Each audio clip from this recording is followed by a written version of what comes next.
তালিকা ছিল যে সাতক্ষীরা জেলায় কোন কোন আলেম ঢুকতে পারবে আর কারা কারা পারবে না।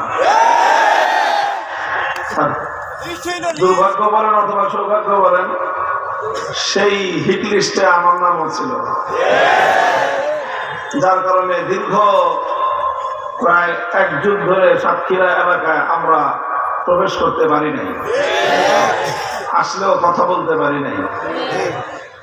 মহান আল্লাহ পাক রব্বুল আলামিনের দরবারে আমরা সাজদাতুশ শুকর আদায় করি, যিনি তার কুদরতের মাধ্যমে সেই দুর্দণ্ড প্রতাপশালী ফ্যাসিবাদকে আল্লাহ উৎখাত করে দিয়েছেন।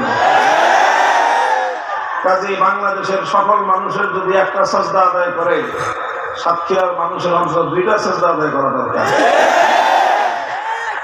এবং আগামী দিনে তাদের আল্লাহর কোরআনের পথে দ্বীনের জন্য অতীতের চেয়ে আরো বেশি বলিষ্ঠ ভূমিকা পালন করা তাদের দায়িত্ব এবং কর্তব্য হয়ে দাঁড়িয়েছে।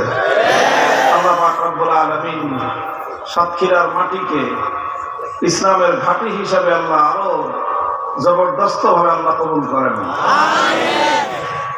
মুহতারাম হাজিরিন, আমি পবিত্র কোরআনে পাকের সূরা মাইদার 6 নম্বর আয়াতটি আপনাদের সম্মুখে তেলাওয়াত করেছি। এটি একটি ঐতিহাসিক আয়াত, একটি অনন্য ব্যতিক্রমী কোরআনে পাকের একটি আয়াত। এরকম আয়াত কোরআনে পাকের মধ্যে দ্বিতীয়টি নেই। শুধু কোরআন তো দূরের কথা, আল্লাহ পাক রব্বুল আলামিন যতগুলো আসমানী কিতাব নাযিল করেছেন